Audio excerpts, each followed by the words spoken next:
Hello guys, welcome to historical Indian tech YouTube channel. Guys, अगर आप इस channel पर नए हो तो आपको बता दूं कि इस चैनल में मैं उन महान वीरों के बारे में वीडियो बनाता हूं जिन्होंने कभी आपके और मेरे लिए अपनी जानें दी थी, जो कभी आपके और मेरे लिए शहीद हुए थे। और अगर आप चाहते हो कि उन महान वीरों की पूरी हिस्ट्री आप तक पहुंच सके, आप जान सके कि कौन थे वो महान वीर, उनकी पूरी हिस्ट्री A to Z, तो प्लीज़ इस चैनल को लाइक और सब्सक्राइब जरूर करिए और बेल नोटिफिकेशन ऑन कर दिए, ताकि जब भी मैं उन महान वीरों की वीडियो अपलोड करूं तो उसकी नोटिफिकेशन सबसे पहले आप तक पहुंचे। तो चलिए, आज की जो हमारी वीडियो है इसे स्टार्ट करते हैं। पेशवा बाजीराव भल्लाड़ भट्ट। कौन थे पेशवा बाजीराव? मैंने आपको अपनी पिछली वीडियो में पेशवा बालाजी के बारे में बताया। पेशवा बालाजी के बड़े पुत्र थे पेशवा बाजीराव, और दूसरे पेशवा भी यही बने थे। वैसे अधिकतर लोग पेशवा बाजीराव को ही जानते हैं, पेशवा बालाजी के बारे में कोई नहीं जानता खास। लेकिन मैंने सोचा पहले पुत्र से पहले पिता के बारे में वीडियो बननी चाहिए, इसलिए मैंने पहले पेशवा के बारे में वीडियो बनाई, उसके बाद अब मैं पेशवा बाजीराव के बारे में वीडियो बना रहा हूँ। तो कौन थे पेशवा बाजीराव? शुरू से शुरू करते हैं। पेशवा बाजीराव का जन्म 18 अगस्त सन 1700 में श्रीवर्धन नाम की जगह पे हुआ था, जो कि अब मध्य प्रदेश का ही हिस्सा है। इनके पिता का नाम, जैसा कि आप सब जानते हैं, बालाजी विश्वनाथ भट्ट था। इनकी माता का नाम राधाबाई। ये 4 भाई बहन थे। ये सबसे बड़े थे, इनसे छोटे एक भाई और 2 बहनें थी। इनके छोटे भाई का नाम चिमनाजी साहेब और दोनों बहनों का नाम अनुबाई और बिहूबाई था। इनकी 2 पत्नियां भी थीं। एक का नाम था राधाबाई, एक का नाम था काशीबाई और एक का नाम था मस्तानी। आपने मस्तानी के बारे में सुना ही होगा, अभी बाजीराव मस्तानी मूवी बनी थी, आपने देखी होगी। तो क्यों मस्तानी जो थी वो असल में बुंदेलखंड के राजा की पुत्री थी।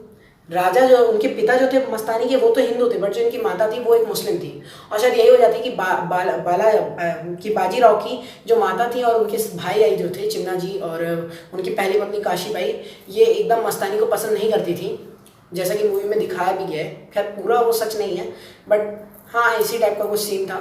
खैर अब हम वापस लौटते हैं अपने टॉपिक पे। आज हमारा टॉपिक ये नहीं है कि आज हमारा टॉपिक ये नहीं है बाजीराव मस्तानी के बारे में कोई टॉपिक नहीं है हमारा टॉपिक है पेशवा बाजीराव। तो चलिए वापस से हम हमारे टॉपिक पे लौटते हैं। पेशवा बाजीराव के 2 पुत्र भी थे। बड़े पुत्र का नाम था बालाजी बाजी भट्ट। जी हाँ गाइस, पेशवा बाजीराव ने अपने पिता के नाम पे अपने पुत्र का नाम रखा था, और ये काशीबाई के बेटे थे।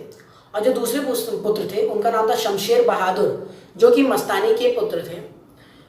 तो चलिए अब बात करते हैं इनके करियर पाथ के बारे में, कि कैसे इन्होंने अपना करियर शुरू किया, किस एज में शुरू किया, कैसे क्या किया इन्होंने। आप सोचिए, ये बंदा इतना महान क्यों माना जाता है? पेशवा बाजीराव के बारे में इतनी बात क्यों होती है, पेशवा बालाजी के बारे में क्यों इतनी बात नहीं होती, या फिर उस समय के जो छत्रपति थे वहाँ के, उनके बारे में इतनी बात क्यों नहीं होती? अगर छत्रपति शिवाजी के बाद और छत्रपति शंभू राजे के बाद किसी की बात होती है तो पेशवा बाजीराव की ही क्यों होती है, जबकि ये तो सिर्फ एक मंत्री थे? क्यों होती है आप सोचिए। आप ऐसे जानते नहीं, मैं आपको बता दूं कि पेशवा बाजीराव सिर्फ 40 साल जिए था, सिर्फ 40 साल, बस उससे ज़्यादा नहीं, 40 साल। यानी 18 अगस्त 1740 में इनका जन्म हुआ, और इनकी जो मृत्यु थी वो 24 अप्रैल 1740 में रावरखंडी नाम की जगह पे हो गई थी उनकी मृत्यु। सिर्फ 40 वर्ष जिए थे, लेकिन वही सोचिए 40 वर्ष में इस बंदे ने 40 युद्ध लड़े। जी हाँ गाइस, लोगों को पूरा समय निकल जाता है, अपना पूरा मतलब टाइम निकल जाता है, पूरा जीवन निकल जाता है, 70-80 साल का पूरा जीवन काल निकल जाता है, लेकिन 40-50 युद्ध से ज़्यादा लड़ नहीं पाते। और इसने सिर्फ 40 साल का एज थी, 40 साल में 40 युद्ध लड़े, जो कि इन्होंने अपने 30 साल के करियर में लड़े।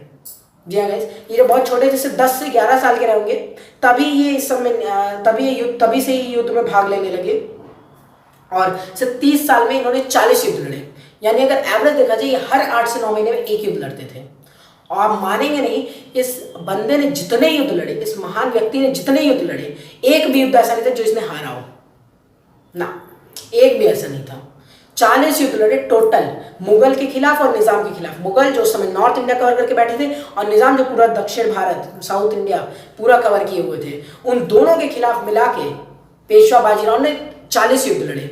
और 40 युद्ध में से एक भी युद्ध ऐसा नहीं था जो इन्होंने हारा हो। ये भारत के उन अजय योद्धाओं में इनका नाम आता है जो कभी युद्ध नहीं हारे। बल्कि और सोचिए, इतने छोटे थे, बल्कि उम्र में इतने छोटे थे, लेकिन दिमाग इनका बहुत तेज था। 10-11 साल की उम्र से ही ये युद्ध में आ गए थे। और मैं आपको बता दूं कि मतलब इनका जो सोचने का तरीका था, मतलब इनको ये जब बात करते थे ना राजा महाराजा किसी अपने विरोधी से, तो इतना अपने ऊपर कॉन्फिडेंस रख के बात करते थे, इतना कॉन्फिडेंस रहता था इनकी बात में कि अगर ये झूठ भी बोलते थे सामने वाले को लगता था ये बंदा सच बोल रहा है। कई युद्ध तो इन्होंने इस तरीके जीत डाले थे। इनकी सेना कम रहती थी, इनकी हमेशा से सेना बहुत छोटी रहती थी। एक बात है, एक कहानी है कि निज़ाम से जब इनकी युद्ध हुआ था, जब इन्हें दिल्ली पे चढ़ाई करनी थी, असल में जब इन्हें दिल्ली पे चढ़ाई करनी थी तो था क्या कि दिल्ली के जो मुगल और निज़ाम के बीच एक ट्रीटी साइन हुई थी कि जब मराठा दिल्ली पे चढ़ाई करेंगे तो निज़ाम दक्खन साइड के जो निज़ाम थे, प्रिंस स्टेट जिन्हें हम बोलते हैं, निज़ाम जो थे वो पीछे से मराठा को कवर करेंगे, यानी वो मराठाओं को दिल्ली पे आक्रमण करने से रोकेंगे। ऐसी एक ट्रीटी साइन हुई थी। तो उस ट्रीटी को मतलब कैंसिल करवाने के लिए ये निज़ाम के पास गए थे, और जबकि ये अकेले गए थे उनके खेमे में, खेमा यानी जहाँ पे उनका पूरा सेना का वो लगा, मतलब पूरी सेना जहाँ ठहरी हुई थी उस जगह पे निज़ामों के इलाके में वो अकेले चले गए थे राजा से मिलने। और वहाँ पे जब इनकी बात हुई तो इन्होंने, इनकी सेना जो थी वो मात्र 2000 लोग थे और निज़ाम 20,000 थे। 20,000 निज़ाम, 2000 घोड़े और कुछ हाथी, ऐसा मतलब बहुत बड़ी सेना थी। और जबकि इनके पास सिर्फ 2000 सैनिक थे, सिर्फ 2000 उनके, और बाकी घोड़े वोड़े तो बहुत ही कम थे और हाथी थे ही नहीं, बहुत ही कम सेना थी। फिर भी जब ये बात करेंगे तो इन्होंने ऐसा दिखाया कि मेरे पास 40,000 की सेना है। जब निज़ाम ने बोला कि निज़ाम के जो राजा था उस समय का, उसने बोला कि मैं तुम्हें यहाँ बंदी बना लूंगा, तुम क्या कर लोगे, क्या बिगाड़ लोगे मेरे पास 20,000 की सेना है।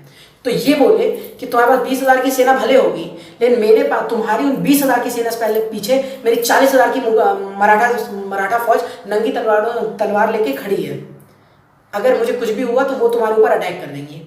और वो इन्होंने इतना कॉन्फिडेंस से बोला, इतना सही बात है, ये इतना कॉन्फिडेंस से बात करके सामने वाले को लगता था कि एकदम सच कह रहे हैं, और इसीलिए निज़ाम इनसे डर गया।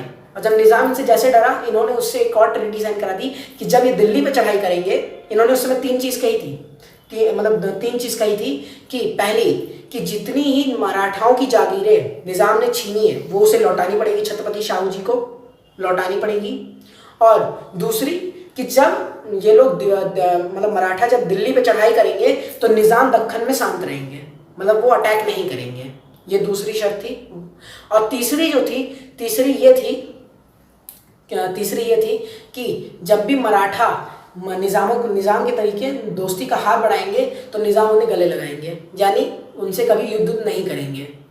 मतलब कोई भी इस टाइप का मतलब कोई भी युद्ध निज़ाम अब से मराठाओं के साथ नहीं करेंगे। और ये सब शर्तें निज़ाम को माननी पड़ी थी, क्योंकि उससे लगा कि इनके पास 40,000 की सेना, ये हमें काट डालेंगे यहीं कहीं। इन्हें ये लग गया, इन्हें डर लग गया निज़ाम को, और ये डरते नहीं थे, ये किसी से नहीं डरते थे। इनकी आंखों में डर नहीं दिखता था, सिर्फ कॉन्फिडेंस रहता था। और बोला था तलवार तो इतनी अच्छी चलाते थे ये कि मतलब दिए को तलवार पे रख के, मतलब सीधी तलवार पे रख के एकदम कोने पे एट द एंड पॉइंट, बोला जाता था कि ये वैसे शराब वराब भी पीते थे ये, तो अगर वो पी लेते तो उनके कदम लड़खड़ाते थे, लेकिन तलवार इतना ऐसा था कि उनकी तलवार जैसे उनका एक अंग हो। तलवार वो जब सीधे करके दिया तलवार पे रखते थे और दिया नहीं गिर सकता था, भले उनके पैर लड़खड़ा जाए, ये वो ना, मतलब दारू भी पी रहे हैं कुछ भी हो, बट उनका पैर लड़खड़ाता था, लेकिन तलवार जो थी वो हल्की सी हिलती हुई नहीं थी, दिया जलता रहता था और दिया रखा रहता था जलते जलते उस पर। मतलब इतनी इनकी पकड़ अच्छी थी अपनी तलवार पे। और इन्होंने जो पहला युद्ध था अपना वो दौलताबाद में लड़ा था, वो जो मैंने आपको बताया था कि पेशवा बालाजी के बारे में, जो मैंने बताया था आपको पहली वीडियो में कि उन्होंने एक युद्ध लड़ा था उन्होंने दौलताबाद में, जब ये सर सूबेदार थे। तो उस युद्ध में वही युद्ध था जो इनका पहला युद्ध था, उसी युद्ध में पहली बार उतरे थे। अब ना इतनी अच्छी राजनीति की थी उसमें, इतनी सारी, इन्होंने भी बहुत सारे अपने पिता के सहयोग किया था कि मतलब कैसे कैसे हम अटैक करें तो इन्हें ख़त्म कर देंगे, ये कर देंगे, वो कर देंगे ना, ऐसे बहुत सारी चीज़ें हुई थी। और उन सब में इनका मतलब उस युद्ध को जीतने में इनका बहुत बड़ा हाथ था, बहुत बड़ा योगदान था इनका। खैर, ये आदमी सिर्फ 40 साल जिया, सिर्फ 40 वर्ष, लेकिन 40 युद्ध लड़ा, और इसी के साथ साथ एक भी युद्ध, पहली बात तो इस आदमी ने कभी हारा नहीं, इसीलिए इसे बहुत महान योद्धा भी कहा जाता मराठा साम्राज्य का। और बहुत कॉन्फिडेंस वाला आदमी था ये, राजा से भी कोई डरता नहीं था, जबकि था एक मंत्री, बट डरता किसी से नहीं था ये। छत्रपति को भी इसकी बात माननी पड़ती थी, क्योंकि इसकी बात में दम रहता था। और दिल्ली पे चढ़ाई करने की जहाँ तक बात रही, दिल्ली पे तो कईयों साल से लगातार लोग सोच रहे थे कि अब हम चढ़ाई करें, अब हम चढ़ाई करें। मतलब पूरी पूरी जिंदगी निकल जाती थी लोगों की कि सोचते सोचते कि हम कब दिल्ली पे कैसे चढ़ाई कर दें। बट इस बंदे ने से 30 साल ही इसने युद्ध लड़ा था, 30 साल मुगलों और निज़ाम के खिलाफ दोनों को मिला के सिर्फ 30 साल युद्ध लड़ा। 40 साल की एज में मर गए और 10-11 से इन्होंने स्टार्ट किया था। 30 साल का जिन्होंने इनका करियर था, उस 30 साल में ये दिल्ली तक पे चढ़ाई कर गए। और वही पहली बार था जब मराठाओं का झंडा दिल्ली पे लहराया था, वही पहली बार था। और वो उसका पूरा श्रेय पेशवा बाजीराव को ही जाता है। तो चलिए गाइस, अगर आपको आज मेरी वीडियो पेशवा बाजीराव के बारे में अच्छी लगी हो तो प्लीज़ इस वीडियो को लाइक करिएगा, सब्सक्राइब करिएगा और बेल नोटिफिकेशन भी ऑन करिएगा, ताकि जब मैं और इन महान वीरों के बारे में वीडियो अपलोड करूं तो उसकी नोटिफिकेशन सबसे पहले आप तक पहुंचे। और गाइस, मेरा आपसे एक सवाल था, जैसे मैंने पिछली वीडियोज़ में देखा कुछ लोगों के अनलाइक भी आए थे। तो गाइस, आपको मेरी वीडियो नहीं अच्छी लगी, मुझे समझ में आया, आपने इसलिए लाइक किया, मुझे उससे कोई दिक्कत नहीं है। बट प्लीज़ आप कमेंट से मुझे ये भी बताइए कि आपको वीडियो कैसी लगी। मतलब अगर आप लाइक कर रहे हैं तो भी आप ये बताइए कि आपको लाइक कर रहे हैं, तो प्लीज़ कमेंट्स में बताइए कि हाँ अच्छी लगी, मतलब गुड, अच्छी वीडियो, ये वो ऐसे कमेंट्स कीजिए। अगर आपको अनलाइक भी कर रहे हैं तो प्लीज़ मुझे ये बताइए कि मेरी वीडियोज़ में क्या खामियाँ हैं। मतलब मैं तेज़ बोलता हूँ, धीरे बोलना चाहिए, या फिर और तेज़ बोलना चाहिए, वॉइस क्वालिटी नहीं अच्छी आती मेरी, या फिर मतलब बैकग्राउंड नहीं सही है। मतलब कोई भी इस टाइप की अगर कोई भी प्रॉब्लम होती है आपको, जिसकी वजह से आपको मैं अच्छे से समझा नहीं पाता, अगर ऐसी कोई भी बात है कि मैं नहीं कर पाता उतना क्लियर है, तो आप प्लीज़ उसे कमेंट में ज़रूर बताइए मुझे, ताकि मैं अपनी नेक्स्ट वीडियोस में उसे सुधार सकूं।